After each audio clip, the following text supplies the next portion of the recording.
روزانہ صبح کو اللہ کے 2 فرشتے اترتے ہیں، ایک دعا یہ کرتے ہیں کہ اللہ جو خرچ کرنے والے بندے ہیں تیرے، تو انہیں نوازتا جا، اللہ انہیں بڑھاتا جا، اللہ اپنی نوازشیں ان پر کرتا جا، اپنی کرم فرمائیوں کا مستحق انہیں بناتا جا کہ یہ خرچ کر رہا ہے، اللہ مسجدوں کو دے رہا ہے، مدرسوں کو دے رہا ہے، غریبوں کو بانٹ رہا ہے، بیواؤں کو ان کا حق دے رہا ہے، ضرورت مندوں کی ضرورتیں پوری کر رہا ہے، ان کی فریاد رسی میں لگا ہوا ہے، اللہ نوازتا رہا کہ یہ تیرے بندوں کو دیتا رہے۔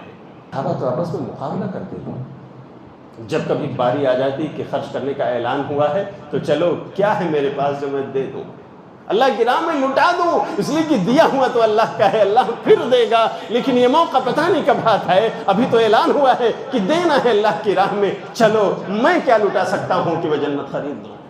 آج کا موضوع ہے انفاق فی سبیل اللہ، ایک عظیم نیکی۔ الحمدللہ شروع رمضان ہی سے میرے بھائیوں، علماء کرام کے بیانات مختلف موضوعات اور ٹاپکس پر ہم سن رہے ہیں، اور میں نے دیکھا، میری آمد کل ہی ہوئی ہے حیدرآباد، اور میں نے دیکھا کہ ظہر سے لے کر عصر تک کا سیشن ہے، اعتکاف کرنے والے بھائیوں کی ٹریننگ ہو رہی ہے، ان کے لیے ایک خاص قسم کا ایمانی اور اسلامی ورکشاپ چل رہا ہے۔ عصر کے بعد بھی علماء کے دروس ماشاءاللہ ہو رہے ہیں۔ آج بھی فضیلت الشیخ طاہر سعید خالد مدنی حفظہ اللہ کا درس آپ نے سماعت فرمایا، جو سلسلہ وار چل رہا ہے۔ اللہ تعالیٰ اس مسجد کے فیوز و برکات کو مزید عام ہونے کی توفیق عطا فرمائے، اور اس سے عوام الناس کو اللہ تعالیٰ فائدہ اٹھانے کی توفیق دے۔ اسی کا یہ حصہ میرے بھائیوں، شب قدر میں تذکیری مجلس ہے، تاکہ تھوڑا ایمان کی تازگی ہو، کچھ مسائل ہم جان لیں، اور ہماری ایمانی حرارت میں مزید گرمجوشی پیدا ہو جائے، اور پھر اللہ کی عبادت کرنے، رات کو جاگنے، اور اس کے لیے اس کے سامنے اپنی جبین نیاز خم کر کے گریہ وزاری کرنے میں ہمیں لطف آئے، ہمیں سلیقہ اور انداز سیکھ کر اس سے مانگنے کا طریقہ آ جائے۔ تو میرے بھائیوں، یہ مختصر خطاب اسی کا ایک حصہ ہے۔ انفاق فی سبیل اللہ، اللہ کی راہ میں خرچ کرنا، یہ بہت عظیم نیکی ہے، اور دوسرے اعتبار سے اگر آپ دیکھیں تو ایک اسلامی اور ایمانی سماج کے ڈیولپمنٹ کے لیے یہ بہت ضروری بھی ہے، کیونکہ سماج کی تعمیر و ترقی کی راہ میں ہمارے مال یہ بہت اہم کردار نبھاتے ہیں۔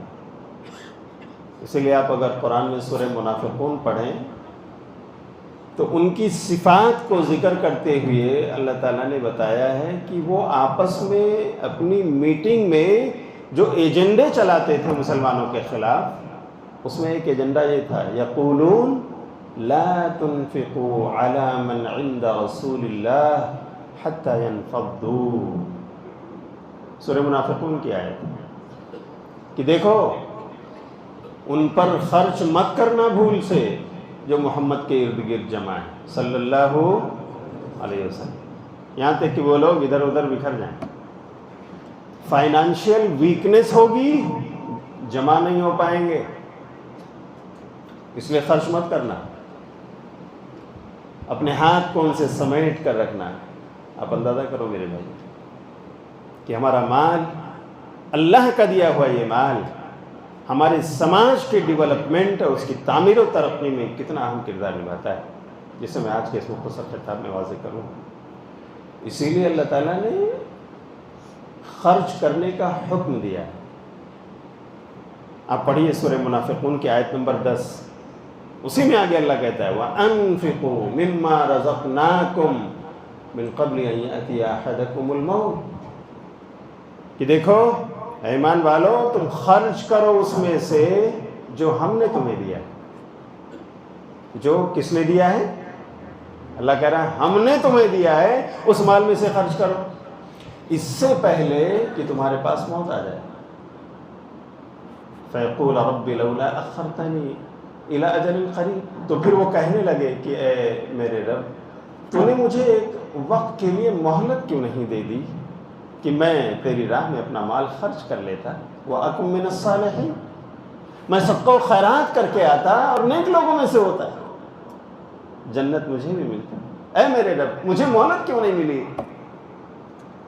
وَلَيُؤَخِّرَ اللَّهُ نَفْسًا إِذَا جَاءَ أَجَلُهَا، اللہ کہتا ہے کہ سنو، کسی بھی ذی روح کو ہرگز مؤخر نہیں کیا جا سکتا جب اس کے موت کا وقت آ جاتا ہے.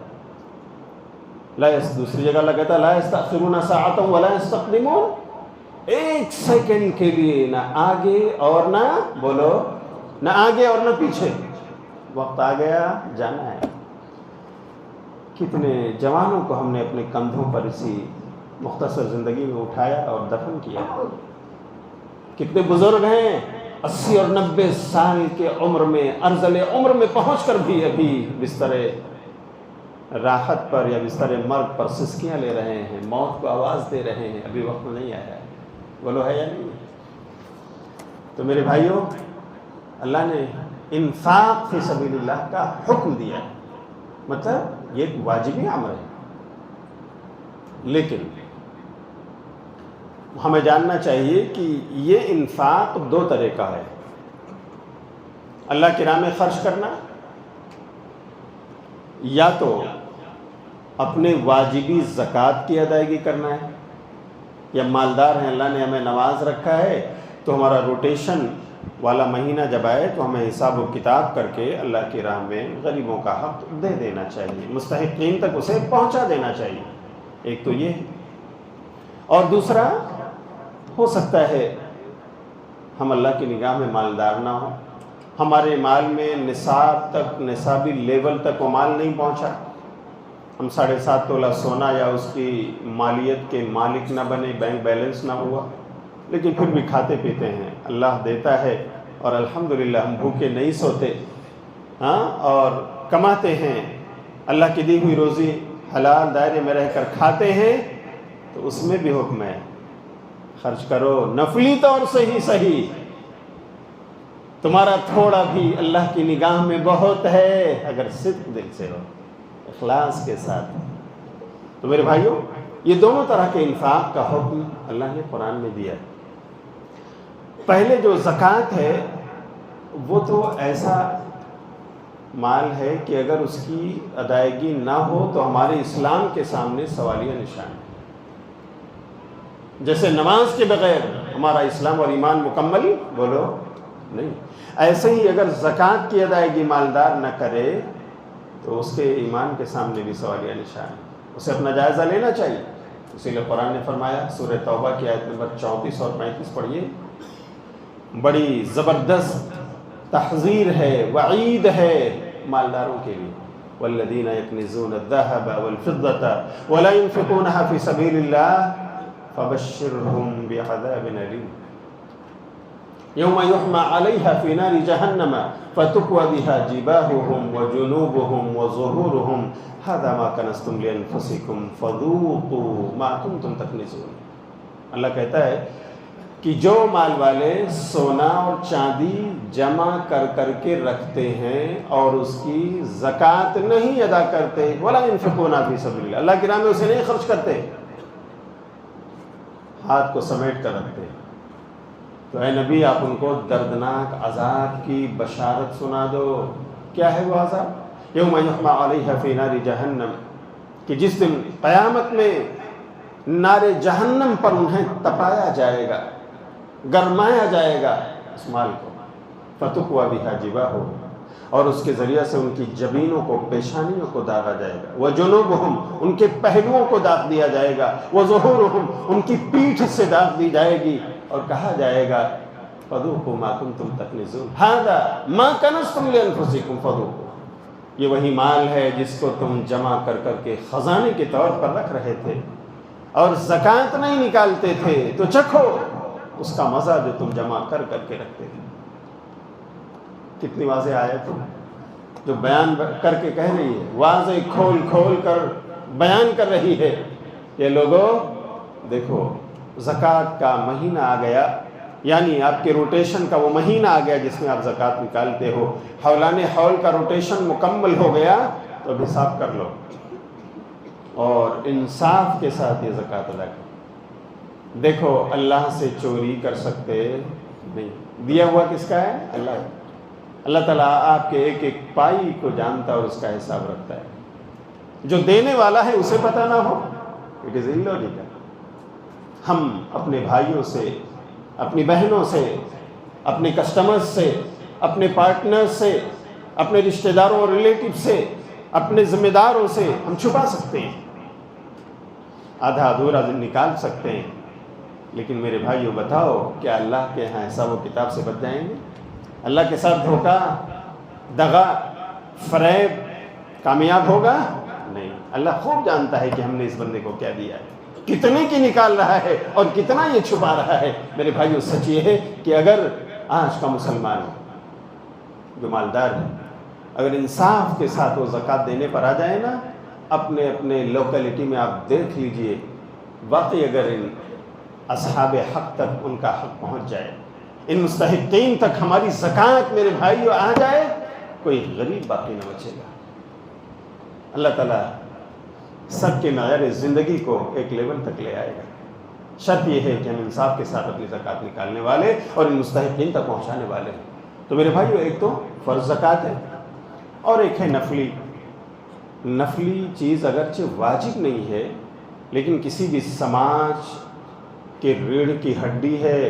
انفاق فی سبیل اللہ، خرچ کرو گے آپ کی ارتھ ویوستھا مضبوط رہے گی، خرچ نہیں کرو گے تو یہی ارتھ ویوستھا بالکل ڈس بیلنس ہو جائے گی، چرمرا جائے گی اور آپ کے سماج کا غریب تڑپ تڑپ کر سسکیاں لے کر مر جائے گا۔ تو میرے بھائیوں، نفلی طور سے بھی خرچہ کرنا ہمارے اوپر بہت ضروری ہے، اس لیے کہ ہم روٹیشن کے لیے اس مہینے کا انتظار کرتے ہیں کہ جب ہمیں زکوٰۃ دینی ہے۔ اگر ہم اگلے سال تک پھر اسی کے منتظر رہیں، اپنے ہاتھوں کو میرے بھائیوں بند رکھیں اور نفلی طور سے آئے دن ہم ان غریبوں پر نہ خرچ کریں، ان کی خبر گیری نہ کریں، تو بتاؤ ان کے بچوں کی فیس، بتاؤ ان کے دوا علاج کا میڈیکل بل، بتاؤ ان کی دوسری ضروریات زندگی کیسے ادا ہوں گی؟ ہر ایک ان کا معیار ایک جیسا نہیں ہے۔ اللہ رب العالمین نے میرے بھائیو ہر سماج اور سوسائٹی میں اچھے اور ان سے کم ترین لوگوں کو پیدا کیا ہے، اس لیے ہم اصحاب خیر پر اللہ رب العالمین نے ذمہ داری دی ہے کہ تم نفلی طور سے بھی خرچہ کرو، اور نفلی طور سے خرچہ کرنے کا ثواب بڑا عظیم ہے۔ نفلی کام میرے بھائیو جہاں بھی اللہ نے ہمیں دیا ہے نا، آپ دیکھیں گے تو بڑی عظیم نیکی ہے، کیونکہ ہمارے اوپر فرض نہیں ہے پھر بھی ہم کر رہے ہیں۔ جیسے آپ تراویح کو لے لیجئے، قیام اللیل کی یہ نماز بھائیو فرض ہے یا نفل ہے؟ بولو، نفل ہے نا۔ فرض کے علاوہ جتنی نمازیں سب کا نام نفل ہے۔ اب اس نفل کی الگ الگ کیٹیگریز ہیں، ایک ہے سنت موقدہ، ایک ہے سنت غیر موقدہ، ایک ہے عام نفلیں۔ یہ تمام کی تمام عبادتیں نفل ہیں کیونکہ فرض کے علاوہ ہیں۔ فرض کے علاوہ کا نام نفل ہے۔ نفل یعنی ایکسٹرا چیز جو آپ پر فرض نہیں ہے لیکن آپ کر رہے ہیں۔ کتنا ثواب ہے؟ قیام اللیل جو کر لے ایمان کے ساتھ، اللہ سے ثواب کی امید رکھ کر مسلسل کنٹینیو اس سے جڑا رہے، اس کے پچھلے گناہ بخش دیے جاتے ہیں۔ سبحان اللہ، کتنا بڑا انعام ہے۔ کام چھوٹا سا ہے، انعام بہت بڑا سا ہے۔ تو ایسے میرے بھائیوں، آپ دیکھیں، آپ فجر کی نماز پڑھ لیں باجماعت، باوضو، اور اپنے مصلی پر بیٹھے ہوئے اللہ کے ذکر و اذکار میں اپنے وقت کو بتائیں، تلاوت قرآن کریں، تسبیحات اور ورد سے جڑے ہوئے ہوں یہاں تک کہ سورج نکل آئے، اور سورج نکلنے کے بعد 2 سے 4 رکعات نفلی نماز ادا کر لیں۔ کتنا عظیم ثواب ہے۔ پیارے نبی صلی اللہ علیہ وسلم نے فرمایا، ایسے انسان کو مکمل مکمل مکمل حج اور عمرہ کرنے کا ثواب عطا ہوگا۔ اللہ اکبر۔ یعنی ہم اپنے گھروں میں رہتے ہوئے، اپنے سماج میں رہتے ہوئے اپنی مسجدوں سے قریب رہتے ہوئے اپنی نمازیں ادا کر لیں، فجر کی نماز باجماعت پڑھ لیں اور پھر مصلی پر کچھ وقت انتظار میں گزار لیں اللہ کا ذکر کرتے ہوئے، اور پھر یہی 4 رکعت نماز ادا کر لیں۔ اللہ اکبر، یہی بیٹھ کر اللہ حج اور عمرہ کا ثواب ہمیں عطا فرما رہا ہے۔ تو میرے بھائی اتنا عظیم ثواب، حالانکہ نفلی کام ہمارے اوپر فرض نہیں، واجب نہیں۔ اسی طرح انفاق فی سبیل اللہ جو ہم پر فرض نہیں ہے پھر بھی ہم نفلی طور سے نکالتے ہیں، لوگوں کو دیتے ہیں، غریبوں کو نوازتے ہیں، اور اس طرح ان کے میرے بھائیوں اخراجات میں کنٹریبیوٹ کرتے ہیں، اس کا ثواب بھی بڑا عظیم ہے۔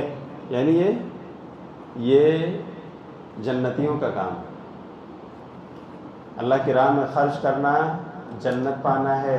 بھی میں واقعات آپ کو بتاؤں گا نفلی طور سے، اس لیے کہ زکوٰۃ تو فرض ہے، نہیں ادا کرو گے اللہ کے یہاں مارے جاؤ گے، اللہ کی ضرب پڑے گی، اور اس دنیا میں بھی اللہ تمہیں رسوا کر سکتا ہے کہ اس کا دیا ہوا مال ہے اور تم اس کا حق مار کر رکھ رہے ہو۔ لیکن نفلی طور سے جو واجب نہیں پھر بھی خرچہ کرتے ہو، اللہ بہت نوازنے والا ہے۔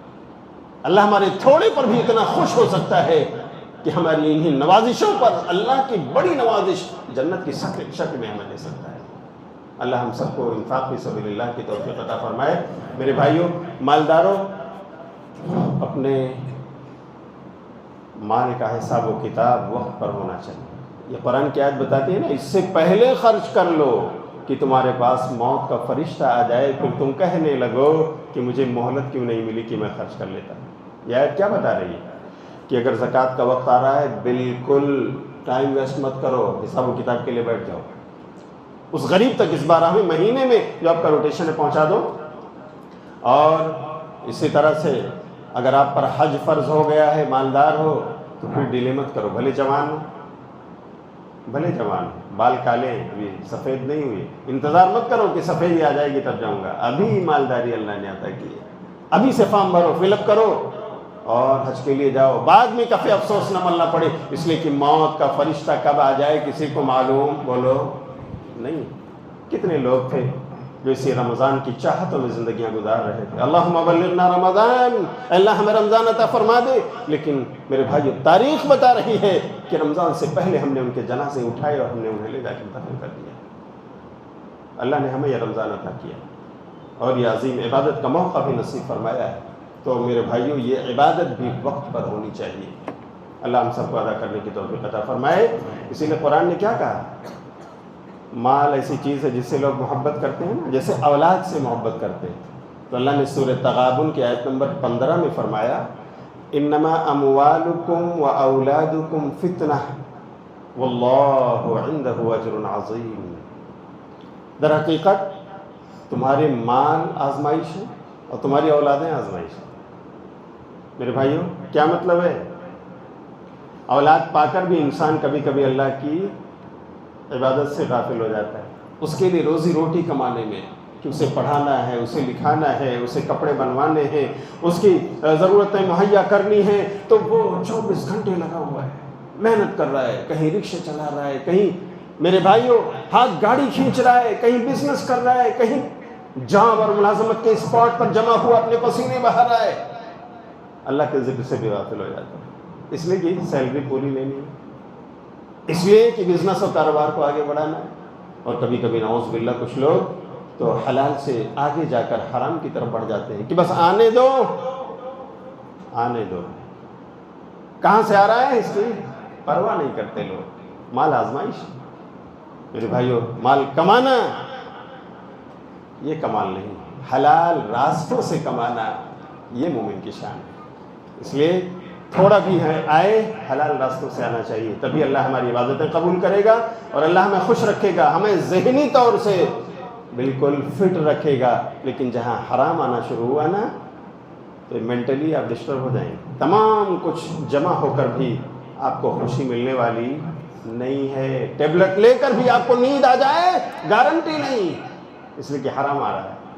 اور دیکھ لیجئے ایسے لوگوں کی زندگی جو سود خوری پر جی رہے ہیں، جن کے ہاں رشوت خوری ہے، جن کے ہاں حرام راستوں سے میرے بھائیوں مال آ رہا ہے، وہ ہو سکتا ہے مرسیڈیز کاروں میں چل رہے ہوں، اچھی اچھی بلیٹس اور گاڑیاں خرید کر اللہ کی زمین پر میرے بھائیوں دندناتے پھر رہے ہوں، لیکن ذہنی سکون بھی ہے، ضروری نہیں، ضروری، جبکہ وہیں بغل میں میرے بھائیو ایک چھوٹا سا تاجر کماتا ہے، حلال راستوں سے لے کر آتا ہے، لیکن وہ اور اس کے بچے جس انداز میں اللہ کی عبادت سے جڑے ہیں، ان کو جو اللہ رب العالمین نے دل خوشی میسر فرمائی ہے، جو ذہنی سکون اللہ نے عطا فرما دیا ہے، قابل رشک ہیں وہ لوگ، اس قدر خوش ہیں کہ اللہ نے جو نوازا ہے ہم اس پر مطمئن ہیں۔ اللہ تعالی ہماری عبادتیں قبول فرما لے۔ تو میرے بھائیوں، اس طرح سے نفلی عبادتوں کی بڑی اہمیت ہے، ان میں سے نفلی صدقات و خیرات بھی ہیں، ہمیں کرتے رہنا چاہیے اور سال بھر اسے کرنا چاہیے، اور فرض کو نکالے بغیر کوئی چارہ ہی نہیں۔ وَأَمْوَالُكُمْ فتنہ، انما اموالکم واولادکم فتنہ، مال بھی آزمائش ہے، مال بھی آزمائش ہے۔ اسی لیے اللہ نے کیا کہا ہے؟ اللہ نے ہمیں بار بار یاد دلایا کہ تمہارے پاس جو مال ہے نا، یہ کس کا ہے؟ تم تو یہ کہتے ہو کہ میں بڑا اسمارٹ ہوں، میں کسٹمرز کو بڑی اچھی طرح ڈیل کر لے جاتا ہوں، ہاں میں بہت ماہر ہوں اپنے بزنس میں، کاروبار میں، بڑی بڑی ڈگریاں میں نے لے رکھی ہیں، میرے پاس فلاں فلاں ایکسپرٹیز ہے، یہ گویا میں نے اپنے بلبوتے کمایا ہے۔ کچھ لوگ ایسے جملے ادا کرتے ہیں جس سے ظاہر ہوتا ہے کہ بس میری ایکسپرٹیز، میرا اسمارٹنیس اس کا کمال ہے یہ جو میرے پاس آیا ہے۔ اے میرے بھائی، کاش آپ نے سوچا ہوتا کہ یہ ذہن جس کے اسمارٹنیس پر ہم طمطراق سے کہہ رہے ہیں کہ میں نے کمایا ہے، یہ عقل کس کی عطا کی ہوئی ہے؟ بولو بھائی، اللہ چاہے تو ابھی برین لیس کر دے، دنیا کا کوئی ڈاکٹر آپ کو اچھا نہ کر سکے، آپ کوما میں چلے جاؤ، آپ زندہ لاش بن جاؤ، آپ کے ماں باپ کون ہیں یہاں تک آپ کو پہچاننے سے میرے بھائی میں تکلیف ہو جائے۔ کتنے ایسے لوگ ہیں اپنی زندگیوں میں آپ نے دیکھا ہوگا برین لیس ہو گئے، عقل مند تھے، شعور والے تھے، یادداشت ختم ہو گئی، بچوں سے بدتر زندگی۔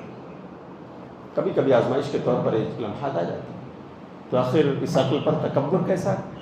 کیوں میرے بھائی؟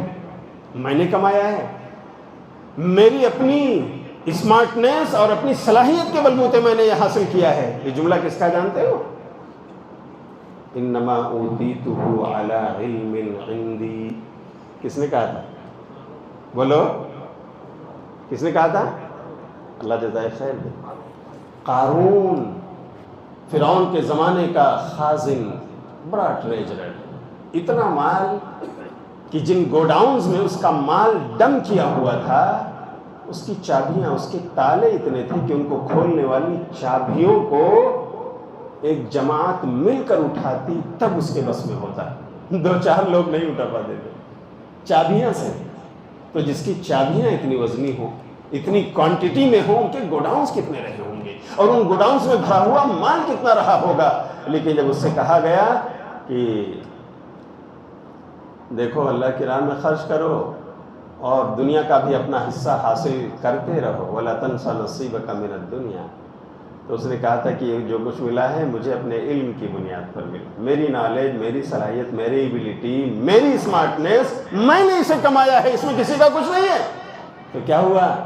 ایک دن وہ اپنے اسی ناز و نخرے کے ساتھ جب نکلتا ہے اپنے مال کی نمائش کرتے ہوئے، تو اللہ رب العالمین اسی زمین کو حکم دیتا ہے، وہ پھٹ جاتی ہے اور اپنے سینے میں اسے سمو لیتی ہے، دھنس جاتا ہے۔ بولو بھائیو، قرآن نے کہا ہے کہ نہیں؟ ہماری آنکھوں کے سامنے۔ تو یہ جملہ درست نہیں ہے۔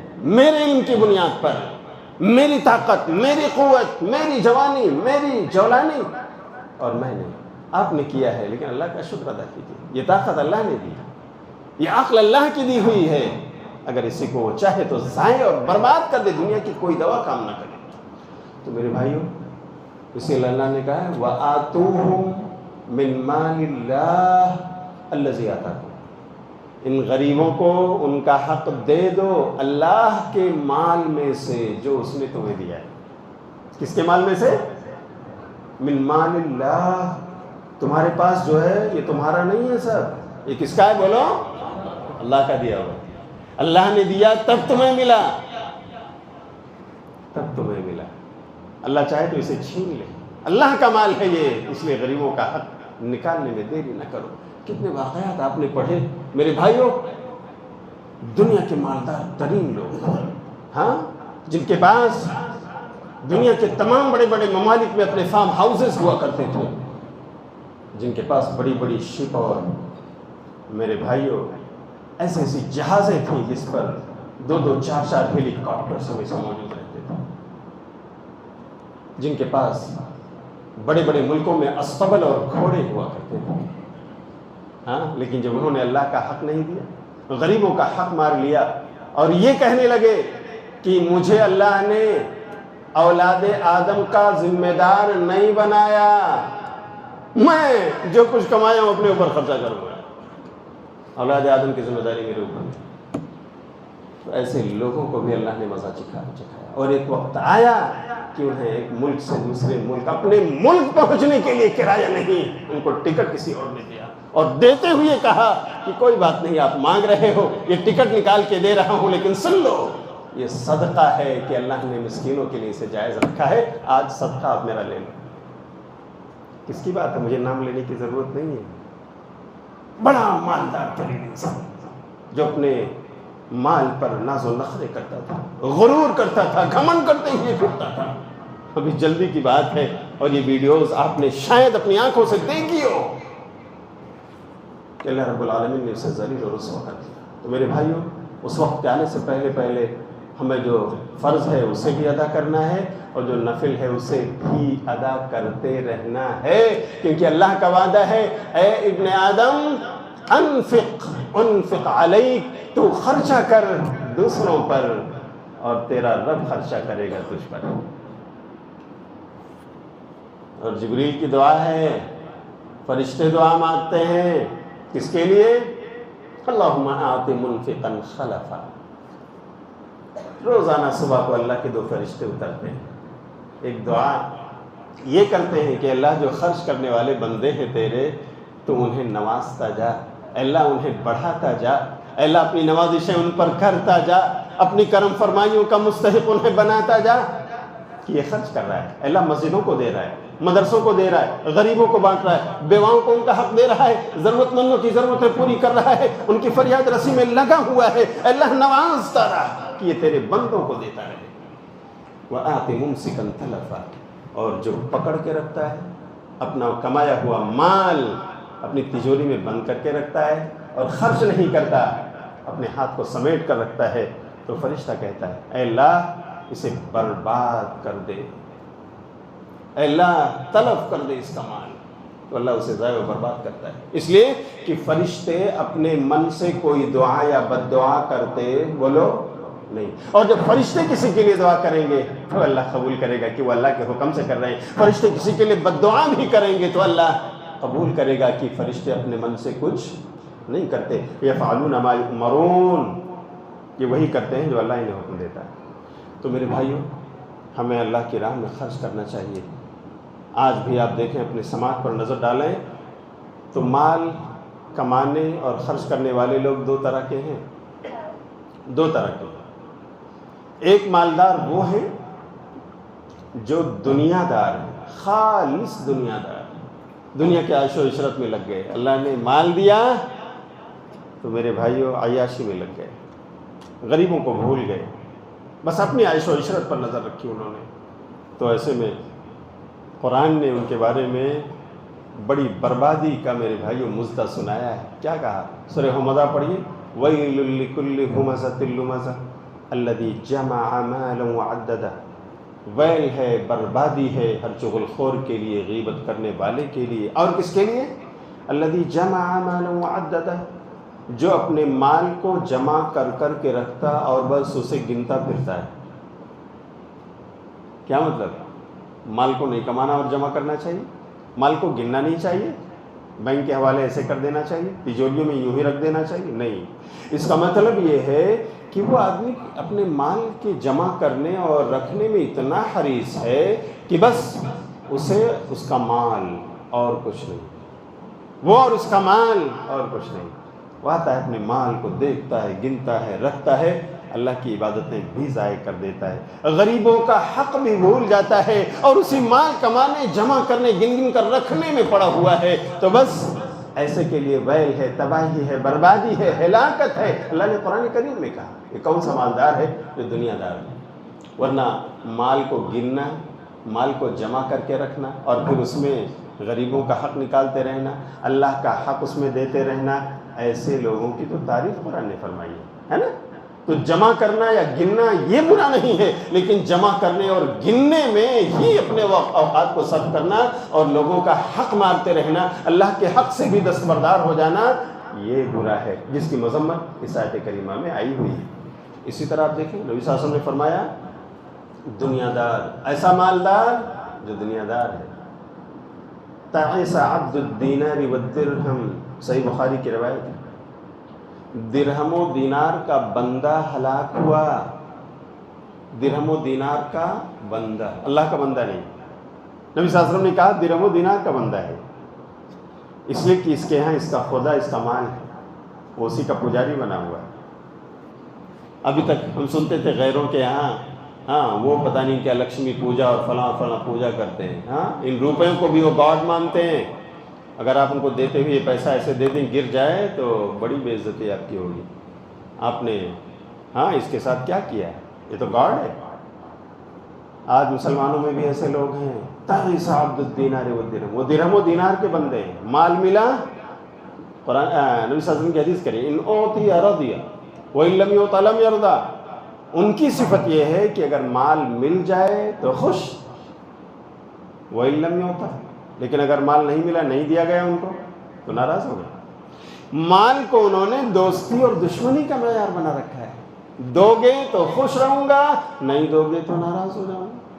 یعنی ان کے ہاں اللہ کے لیے دوستی، اللہ کے لیے دشمنی معیار نہیں ہے. ان کے لیے مال کے لیے دوستی اور مال کے لیے دشمنی، یہ معیار ہے ان کے پاس. تو ایسے لوگ دنیا دار ہیں. ہمیں اپنے غریبان میں منہ ڈال کر جھانکنا ہے، دیکھنا ہے ہم کہاں ہیں، کس کیٹیگری میں. کیا صرف خالص دنیا داری ہے اس مال کو لے کر، یا دینداری بھی ہے جس کا تقاضا اللہ نے کیا ہے؟ اس لیے کہ دیندار، ایسا مالدار جو دیندار بھی ہو، اس کو تو شریعت نے قابل رشک بتایا ہے کہ لوگ دیکھیں تو رشک کریں کہ کاش میں بھی اس بندے خدا کی طرح ہوتا جسے مال ملا ہے اور اللہ کی راہ میں لٹا رہا ہے، اپنی جنت بنا رہا ہے. اللہ اکبر، قابل رشک ہے وہ انسان. کیا کہا نبی صلی اللہ علیہ وسلم نے؟ صحیح بخاری کتاب العلم کی روایت ہے، حدیث نمبر 73، لا حسد الا فی اثنتین، کہ دو چیزیں ہیں جس میں رشک کرنا چاہیے. کون کون سی دو چیزیں ہیں؟ رجل آتاہ اللہ مالا فسلط علی ہلکتہ فی الحق، ایک وہ انسان ہے جس کو اللہ نے مال عطا فرمایا، دولت دی، اور پھر اسے حق کی راہ میں خرچ کرنے کے لیے مسلط کر دیا. وہ اس مال پر مسلط ہے، مال اس پر نہیں مسلط ہے. وہ آدمی اس مال پر مسلط ہے، حق کی راہ میں جہاں چاہتا وہ دیتا ہے، اسے اس کا ضمیر کبھی نہیں روک پاتا، بلکہ وہ خرچ کرتا ہے. سلط علی ہلکتہ فی الحق. وَرَجُلٌ آتَاهُ اللَّهُ الْحِكْمَةَ فَهُوَ يَقْضِي بِهَا وَيُعَلِّمُهَا، اور دوسرا آدمی جو قابل رشک ہے اس دنیا میں، جسے اللہ نے علم دیا ہو، حکمت اور بردباری دی ہو، اور اس کے ذریعہ وہ لوگوں کے فیصلے کرتا ہو، لوگوں کو پڑھاتا لکھاتا ہو، تعلیم دیتا ہو، وہ قابل رشک ہے. کوئی دیکھے تو اسے کہنا چاہیے کہ اللہ کاش یہ علم ہمارے پاس بھی ہوتا اور ہم بھی بانٹتے، ہم بھی لوگوں کے فیصلے چکاتے، ہم بھی لوگوں کے درمیان جا کر ان کے نزاعات کو ختم کرنے کی کوشش کرتے جیسے یہ بندہ کر رہا ہے. تو میرے بھائیو، وہ قابل رشک ہے. اسی طرح وہ مالدار بھی، شریعت نے اس کو قابل رشک بتایا کہ لوگوں اگر دنیا میں کسی پر رشک کرنا ہے تو اس پر رشک کرو جس کو اللہ نے مال دیا.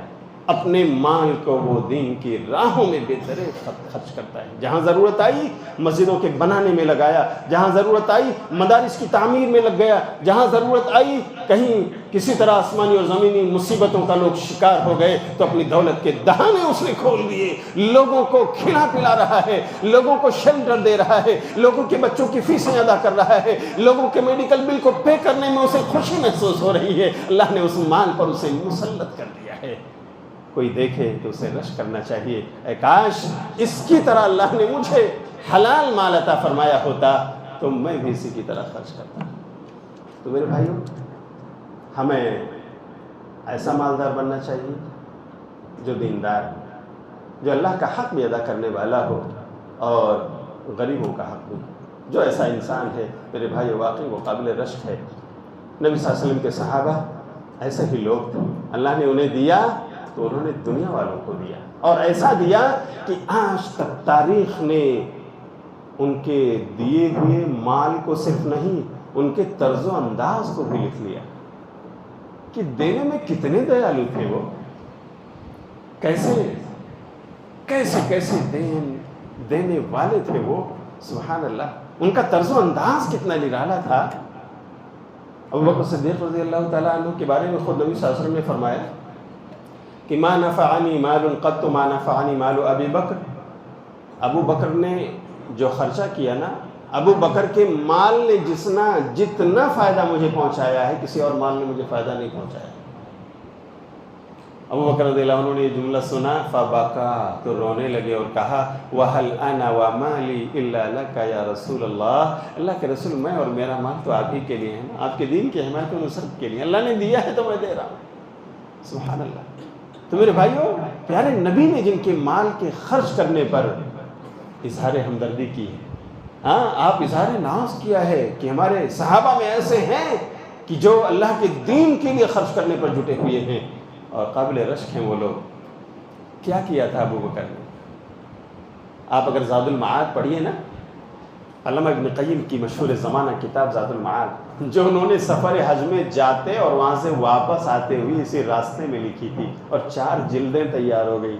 سفر کے دوران جہاں جہاں پڑاؤ ڈالا ابن قیم رحمۃ اللہ علیہ نے، وہاں اپنی قلم اور کاپی لے کر گئے تھے، لکھتے لکھتے، نہ کوئی کتاب ہے، نہ مکتبہ ہے، نہ لائبریری ہے، نہ کوئی شیخ ہے، لیکن اللہ نے ان کی قلم کو چلایا، اور حج کو گئے تھے تو لکھا، واپس لوٹے تو لکھا، اور اتنا لکھا کہ 4 جلدیں تیار ہو گئی۔ اس کا نام زاد المعاد ہے، جو چھپی ہوئی ہے۔ اس کی روایت ہے، اسامہ بن زید بن حارثہ اس کے راوی ہیں، کہتے ہیں لما اسلم ابو بکر کان عنده 40,000، کہ ابو بکر جب اسلام لائے ہیں نبی صلی اللہ علیہ وسلم کی دعوت پر تو ان کے پاس 40,000 اشرفیاں تھیں۔ کتنی تھیں بھائیوں؟ اس زمانے میں 40,000 اشرفیاں، اللہ اکبر۔ تو کیا کیا انہوں نے؟ فانفقها فی سبیل اللہ، اپنے اس مال کو انہوں نے اللہ کی راہ میں لگا دیا، خرچ کر ڈالا۔ کیسے؟ كان اذا مر باحد من العبید يعذب اشتراه منه، ابو بکر جب مکے کے کسی گلی کوچے سے گزرتے اور اللہ کے کسی بندے اور بندی کو ستایا جاتا ہوا دیکھتے کہ اس غلام کو، اس باندی کو مارا جا رہا ہے، پیٹا جا رہا ہے ایمان کی وجہ سے، ہاں اس کی حیات مستعار تنگ کی جا رہی ہے، تو اشتراہ منہم، ابو بکر جاتے اس کے مالک کے پاس کہ بھائی یہ اپنا غلام بیچو گے، جو مانگو گے ملے گا۔ جتنا وہ آدمی اپنی زبان کھولتا، ابو بکر اس کا منہ مانگا ادا کر دیتے، اسے خرید لیتے اور اسے اللہ کی راہ میں آزاد کر کے چھوڑ دیتے۔ جاؤ تم اللہ کی دھرتی پر اللہ کی عبادت کرنے کے لیے آزاد ہو، آج سے تمہیں کوئی نہیں سکتا۔ بلال رضی اللہ تعالیٰ عنہ کی زندگی گواہ ہے کہ ابو بکر نے ان کو خریدا، اس کے بعد وہ مؤذن رسول بنے صلی اللہ علیہ وسلم۔ نہدیہ کو انہوں نے آزاد کیا، بناتے معمل کو انہوں نے آزاد کیا، معمل کی بیٹیاں جو میرے بھائیوں مقید تھیں ان تمام کو چھوڑایا انہوں نے اپنے مال سے، اپنے اس مال و زر کو انہوں نے اللہ کے ہی بندوں کو آزاد کرنے میں لگا دیا۔ تاریخ نے اسے لکھ لیا۔ کیا انداز ہے میرے بھائی، کیا ہمارا مال بھی اللہ کی راہ میں لگ رہا ہے؟ ہاں تو ہم قابل مبارکباد ہیں۔ رشک ہونا چاہیے آپ کے اوپر دنیا والوں کو کہ آپ اللہ کی راہ میں خرچ کرنے والے ہیں، آپ دے رہے ہیں تو اللہ آپ پر بھی اپنی زر اور اپنے مال کو، اپنی نوازش کو اللہ اڈیل رہا ہے۔ اور آپ دیکھ لو اسی دنیا کی زندگی میں جو لوگ بندوں کے لیے نفع بخش بنے ہوئے ہیں، اللہ کے بندیوں پر خرچ کرتے ہیں، ان کی ضرورتوں میں ان کا ساتھ دیتے ہیں، مساجد اور مدارس کے ساتھ جڑے ہوئے ہیں اور ان کا حق بھی نہیں مارتے، اللہ رب العالمین نے اپنی دولت ان پر اڈیل دی۔ قابل رشک وہ لوگ۔ صحابہ تو آپس میں مقابلہ کرتے ہیں، جب کبھی باری آ جاتی کہ خرچ کرنے کا اعلان ہوا ہے تو چلو کیا ہے میرے پاس جو میں دے دوں، اللہ کی راہ میں لٹا دوں، اس لیے کہ دیا ہوا تو اللہ کا ہے، اللہ پھر دے گا، لیکن یہ موقع پتہ نہیں کب ہاتھ ہے، ابھی تو اعلان ہوا ہے کہ دینا ہے اللہ کی راہ میں، چلو میں کیا لٹا سکتا ہوں کہ وہ جنت خرید دوں۔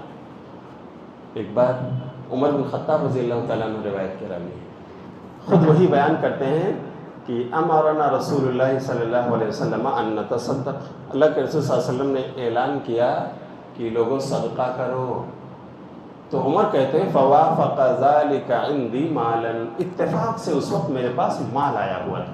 ہوتا نا تاجر بزنس کرتا ہے، امپورٹ ایکسپورٹ کا بھی کاروبار ہے، اور کبھی کبھی جہاز کا جہاز آیا اور اس کے گوڈاؤن بھر گئے. اتفاق ایسا کہ مال گوڈاؤن میں بھرا ہوا ہے. عمر کہتے ہیں جب اعلان نبی نے کیا ہے کہ لوگوں اللہ کی راہ میں خرچہ کرو، صدقہ دو، ضرورت ہے فلاں فلاں چیز میں لگانا ہے، تو کہتے ہیں میرے پاس اتفاق سے مال آیا ہوا تھا. میں بہت خوش ہوا کہ الیوم اسبق ابا بکر ان سبقته یوما، آج میں ابو بکر کو پچھاڑ سکتا ہوں اگر میں چاہوں. اتنا مال میرے پاس ہے کہ آج ابو بکر سے آگے چلا جاؤں گا، میں انہیں پیچھے کر دوں گا. بس جمع کرنا شروع کیا انہوں نے. عمر رضی اللہ تعالیٰ نے جمع کر کے اچھا خاصا اور پیارے رسول کے پاس پہنچ گئے. کہا اللہ کے رسول اسے قبول فرما لیجیے، آپ نے اعلان کیا تھا، اللہ نے مجھے دیا، میں آپ کی خدمت میں لے کر آیا ہوں. کہا وما ابقیت لنفسک یا عمر، اپنے لیے کیا چھوڑ کر آئے ہو؟ کہا مثلہ یا رسول اللہ، جتنا لایا ہوں اتنا ہی اس کے برابر کیا کر کے آیا ہوں، چھوڑ کر آیا ہوں. یعنی 50% چھوڑ کے آیا ہوں اور 50% لے کر آیا ہوں. اللہ اکبر. اپنے مال، اپنے گوڈاؤن کا 50% مال لے کر آیا، لیکن بہت مال تھا وہ. اس کے بعد تھوڑی ہی دیر گزری کہ اتنے میں ابو بکر آئے. ابو بکر نے کہا اللہ کے رسول یہ مال میرے پاس تھا، آپ قبول کر لیجئے، میں لے کر آیا. تو نبی نے پوچھا وما بقیت لنفسک ولأہلک یا ابا بکر، ابو بکر اپنے لیے، اپنے بال بچوں کے لیے کیا چھوڑ کر آئے ہو؟ ابقیت لہم اللہ ورسولہ، پیارے پیغمبر میں تو اپنے گھر والوں کے لیے اللہ اور اس کے رسول کا نام چھوڑ کر آیا، سب کچھ لے آیا. یعنی 50% نہیں، کتنا لایا ہوں؟ 100% لے کر آیا ہوں. اچھا یہاں پر ایک چیز سیکھیے میرے بھائیوں، ایک چیز سیکھیے. یہ جو 100% لائے تھے ابو بکر نا، یہ پرسنٹ وائز تو 100 تھا، لیکن کوانٹیٹی وائز یہ عمر کے مال سے کم تھا. عمر کا 50% مال بھی ابو بکر سے زیادہ تھا، لیکن اللہ کو ہمارے دلوں کا تقویٰ چاہیے. اس تھوڑے میں ابو بکر نے جو خرچہ کیا وہ کل خرچہ کر دیا، اور عمر کے پاس زیادہ تھا، وہ 50% لے کر آئے. جب انہوں نے کہا بقیت لہم اللہ و رسول اللہ، اور اس کے رسول کا نام چھوڑ کر آیا ہوں گھر میں، اور سب لے آیا ہوں پیارے رسول.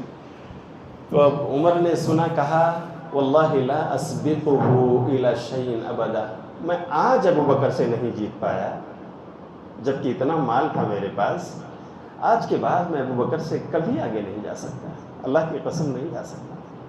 سبحان اللہ، کیا مقام ہے ابو بکر کا. پیارے نبی صلی اللہ علیہ وسلم اعتراف کرتے ہیں، کہتے ہیں کہ ہمارے پاس جتنے لوگوں کا احسان تھا سب کو میں نے چکا دیا ہے، میں نے ان کے احسانات کا بدلہ ان کو دے دیا، سوائے ایک انسان کے کہ میں اس دنیا میں انہیں ادا نہیں کر سکا، اور مجھے امید ہے کہ میرا رب کل قیامت کے دن ان کے احسانات کا بدلہ انہیں جنت کی شکل میں دے گا. کون ہے وہ؟ بولو بھائیو، ابو بکر صدیق رضی اللہ تعالیٰ عنہ. یہ ہے دین کی راہ میں خدمت کرنے کا انداز، سلیقہ میرے بھائیو جو اللہ نے ابو بکر کو دیا تھا. آج بھی ہم میں ابو بکر ہیں، آج بھی ہم میں عمر ہیں. ایسا نہیں ہے کہ ہماری سوسائٹی بالکل بانج ہے، ہیں لیکن گنے چنے لوگ ہیں. یہ جذبہ تھا صحابہ کرام کی آپس میں ایک دوسرے سے آگے بڑھنا ہے. کس میں اعلان ہوا ہے صدقے کا؟ سبحان اللہ. آج اعلان ہوا ہے کہ آپ کے امام اور مؤذنین اور خادمین جو سال بھر آپ کی خدمت میں لگے رہتے ہیں، یہ ان کے لیے بونس کا ٹائم ہے، اور آپ کے سامنے بات رکھی گئی. ایسے میں میرے بھائیوں بالکل اپنے دل کو کھول کر رکھ دینا چاہیے کہ سال بھر ہمارے مسجد کے خادموں نے اپنا کردار نبھایا ہے. آج ہمارا موقع ہے، آج ہمیں اپنی جیبوں کو ٹٹولنا ہے. کیا ہے؟ پرسنٹیج اس کے مطابق نکال دینا ہے. اللہ ہمیں ایسا کرنے کی توفیق عطا فرمائے. ہم اگر انہیں خوش رکھیں گے ان کی دعائیں ملیں گی، اور جب کسی کمزور مخلوق الحال کی دعا اس کی زبان سے نکلے تو میرے بھائیو وہ عرش الہی تک دستک دے گی، اور اللہ تعالیٰ ہماری زندگیاں سنوار دے گا. اللہ نے جو ابھی ہمیں دیا ہے اس سے کہیں زیادہ وہ نواز سکتا ہے، کیونکہ ہم نے اس کے بندوں کا حق دیا اور ان کی دعائیں ہم نے لی. تو اللہ ہمیں جہاں تقاضے ہوں اس کے مطابق اپنا حلال مال خرچ کرنے کی توفیق عطا فرمائے. یہی میرے بھائیوں عثمان غنی ہے. ابھی تو ابو بکر عمر کا نام آپ نے سنا. عثمان غنی یعنی یہ ٹاپک ایسا ہے نا انفاق فی سبیل اللہ کا کہ اگر آپ دیکھیں تو اسلام کے فروغ میں، اس کی ترقی میں صاحب مال صحابہ کرام نے جو کردار نبھایا ہے نا، آج یہ دنیا ان کی مرہون منت ہے. اس وقت کی مسلمان کمیونٹی بلکہ انسانیت نے ان کا شکر ادا کیا تھا. اللہ کی قسم صرف مسلمانوں نے ہی، ان مالداروں نے غیروں کی زبان سے بھی شکریہ کے الفاظ سنے تھے. ایسا خرچ کرنے کا انداز تھا ان کا. حضرت عثمان رضی اللہ تعالیٰ عنہ شروع اسلامی میں جب ہجرت کر کے لوگ مدینہ آئے ہیں نا، ایک بار قحط سالی ہوئی، پانی پینے کا پانی اس کی قلت ہو گئی، تو یہودی کا جو کنواں تھا وہ بیچنے لگا. مسلمانوں کے ہاتھ وہ پیسے سے فروخت کرنے لگا کہ ایسے نہیں دوں گا پیسہ. تو غریب اور فقراء مدینہ جو تھے نا مسلمان، وہ پیارے نبی صلی اللہ علیہ وسلم کے پاس آئے، کہا اللہ کے رسول یہ جو ہے پیسے سے بیچتا ہے پینے کا پانی، ہمارے پاس تو کھانے کے لیے زر و جواہرات نہیں ہیں کہ ہم کھانا خریدیں. اللہ کے رسول پینے کے لیے پانی ہم کیسے خرید کر پی پائیں گے؟ ہم غریبوں کا کچھ کرنا چاہیے. نبی صلی اللہ علیہ وسلم کو فکر مندی ہوئی کہ بات تو صحیح ہے. آپ نے ایک دن اعلان فرمایا، کون ہے جو بیر روما کو اس یہودی سے خرید لے، خود بھی اس میں ڈول ڈال کر پیتا رہے، پانی نکالتا رہے، اور اس کے بدلے جنت میں اللہ کی حوض بک کر لی. اللہ کے حوض میں اپنے لیے جگہ بک کر لے. کون ہے؟ نبی نے کسی کا نام نہیں لیا، آپ نے اعلان ان جنرل کیا تھا. عثمان غنی رضی اللہ تعالیٰ عنہ اٹھے، راتوں رات اس یہودی کے پاس پہنچے، کہا بھائی آپ اپنا کنواں بیچو گے؟ کہا نہیں میں نہیں بیچتا، مجھے تو ایسے بھی پروفٹ آ رہا ہے. لیکن عثمان غنی رضی اللہ تعالیٰ عنہ تجارت کے میدان میں بڑے ایکسپرٹ تھے. اللہ نے ان کو وہ عقل سلیم دی تھی کہ لوگوں کو کنونس کرنے کی پاور تھی ان کے پاس. انہوں نے کہا کہ اچھا ٹھیک ہے پورا مت بیچو، آدھا بیچ لو. کہا آدھا کیسے بیچوں؟ کہا بہت آسان ہے، ایک دن آپ لوگ اور آپ کے یہودی قبیلے کے لوگ جا کر پانی نکالیں، اور دوسرا دن ہمیں دے دو، ہم مسلمان پانی نکالیں. جس دن ہم نکالیں گے آپ مت آنا، جس دن آپ نکالو گے ہم نہیں آئیں گے. آدھا آدھا ہو گیا. سبحان اللہ، آدھا آدھا ہو گیا. اس کو بات سمجھ میں آئی کہ آم کے آم اور گٹھلیوں کے دام. کنواں وہی ہے اور آدھا بیچ کر پیسہ بھی مل رہا ہے اور پانی بھی میں استعمال کر رہا ہوں. پانی تو ابل ہی رہا ہے، اس میں کمی کیا ہو، نکالنے دو ان کو. اس نے کہا ٹھیک ہے ڈن، بیچتا ہوں میں. کہا کتنا لوگے؟ کہا 12,000 اشد. اس نے منہ مانگی قیمت مانگی اور عثمان نے کہا لے لو. آدھا خرید لیا انہوں نے اور پیارے نبی صلی اللہ علیہ وسلم کے پاس آئے.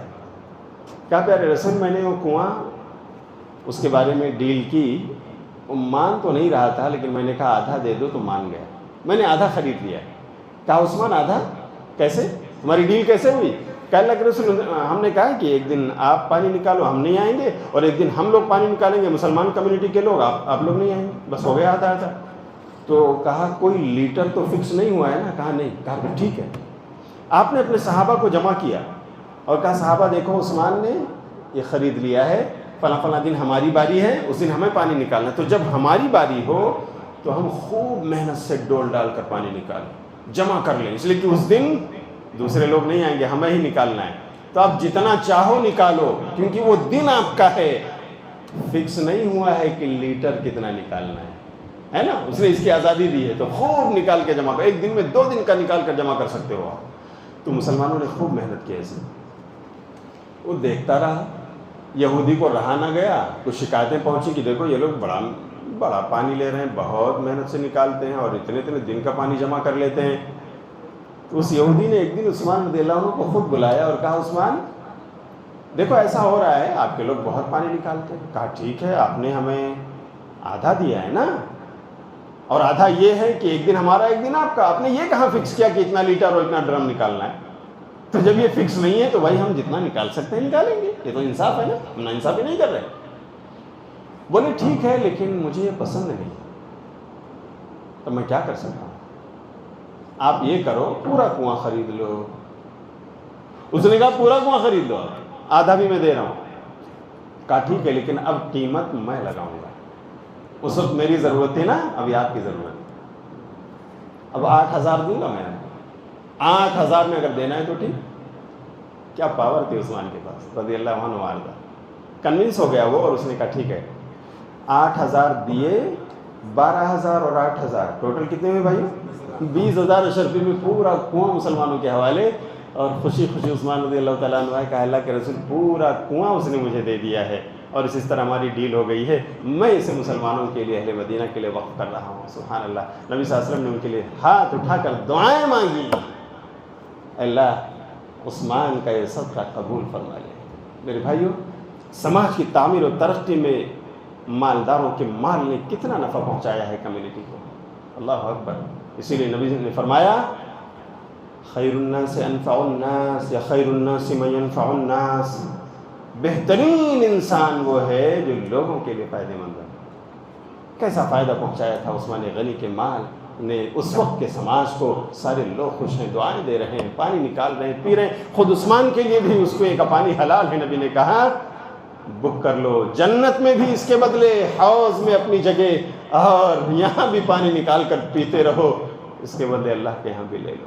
تو میرے بھائی, اس طرح سے مسلمانوں نے اپنے کردار کو نبھایا ہے, ہمیں بھی نبھانا چاہیے اگر اللہ نے دیا ہے. یہی عثمان غنی رضی اللہ تعالیٰ عنہ. مسجد نبی صلی اللہ علیہ وسلم نے جو بنائی تھی وہ چھوٹی سی تھی, اس کے پلرز کھجوروں کے تنے تھے, اس کی چھت کھجور کے ٹٹیوں یعنی اس کے پتوں سے بنے ہوئے تھے. بارش ہوتی تھی تو پانی نیچے گرتا تھا, کیچڑ ہو جاتا تھا, لوگ سجدہ کرتے تو ماتھے اور ناک پر کیچڑ لگ جایا کرتا تھا. یہ صورتحال تھی, چھوٹی بھی تھی اور اس طرح میرے بھائیوں خستہ حال بھی. عثمان غنی رضی اللہ تعالیٰ عنہ نے کیا کارنامہ کیا؟ نبی صلی اللہ علیہ وسلم کی دعوت, صحابہ کرام کی دعوت جب مدینہ کی سرزمین میں پھیلی اور لوگ جوک در جوک اسلام میں داخل ہونے لگے, تو میرے بھائیوں پھر یہ مسجد تنگ ہو گئی, لوگوں کی تعداد بڑھ گئی اور اس کی گود تنگ ہو گئی, اس کا سینہ اور چوڑا کرنے کی ضرورت پڑی. تب آپ نے اسی مسجد میں کھڑے ہو کر کے ایک دن اعلان کیا من یشتری هذه البقعة من حلال ماله من خالص ماله. کون ہے جو یہ مسجد نبوی کے بغل کا حصہ, یہ زمین غالباً 5 مسوار یا 5 بسوا جسے آپ کہتے ہیں اتنی زمین, کون ہے جو اسے خریدے, اس کے بدلے اللہ سے جنت میں گھر بک کر لے اور اس کے لیے صدقہ جاریہ. کون ہے؟ نبی صلی اللہ علیہ وسلم نے بشارت سنائی تو بس یہی عثمان غنی ہیں جو اٹھتے ہیں اور جا کر کے سودا کرتے ہیں صاحب زمین سے, راضی کر لیتے ہیں اس کو, اور پوری زمین خرید کر پیارے نبی کے پاس آتے ہیں. اللہ کے رسول میں اسے مسجد نبوی کے لیے وقف کر رہا ہوں, قبول کر لیجیے. نبی صلی اللہ علیہ وسلم نے پھر صحابہ سے کہا چندہ کرو, سارے لوگ جمع کرو, محنت کرو, چلو اس کو بناتے ہیں. پھر وہی مسجد نبوی, اس کی توسیع ہوئی, اس کو کشادہ صحابہ کرام نے مل کر کے بنایا ہے. اس میں بھی حضرت عثمان غنی کا بہت اہم رول رہا ہے. تو میرے بھائیوں, اسی لیے اللہ نے ان کے ساتھ ایک ایسا لقب جوڑ دیا ہے جو رہتی دنیا تک ایک مسلمان جب نام لے گا تو اس کے ساتھ وہ جڑا رہے گا. کیا ہے وہ؟ بولو. غنی ہے عثمان, جن کو اللہ کی طرف سے اتنی مقبولیت مل گئی کہ عثمان کا نام لیتے ہوئے غنی نہ کہو تو دل کو تسلی نہیں ہوتی. مالدار ترین انسان اس زمانے کے. میرے بھائیو, کہ آج ہم میں عثمان غنی ہیں, آج ہم میں بھی ابو بکر ہیں, آج ہم میں بھی عبد الرحمن ہیں, لیکن خال ہیں, گنے چنے لوگ ہیں. اسی لیے تو آج الحمدللہ آپ کو مسجد محبوبیہ جیسی وسیع و عریض مسجد ملی ہے. ہاں, اور اسی طرح اس مسجد سرزمین حیدرآباد کی زمین گواہ ہے کہ آپ نے سینکڑوں سے زیادہ مسجدیں اس کی اللہ کی دھرتی پر بنائی, اور ایسی عالی شان کی جو اپنی تاریخی حیثیت رکھتی ہیں. یہ گواہ ہیں کہ آج بھی اللہ کے بندے, ان میں عثمان غنی اور ابو بکر اور عبد الرحمن بن عوف موجود ہیں, ان میں بھی عمر بن خطاب ہیں, لیکن ہم کو بھی ان کی طرح بننا ہے. اس خطاب کا خلاصہ یہ ہے کہ ہمیں اللہ کا دیا ہوا اس کی راہ میں خرچ کرنا ہے. خرچہ کریں گے تو اللہ بھی ہم پر خرچہ کرے گا. اللہ رب العالمین ہم سب کو اللہ کے دیے ہوئے مال میں سے جس کا جو حق ہے اسے وقت پر نکالنے اور ان تک پہنچانے کی توفیق عطا فرمائے۔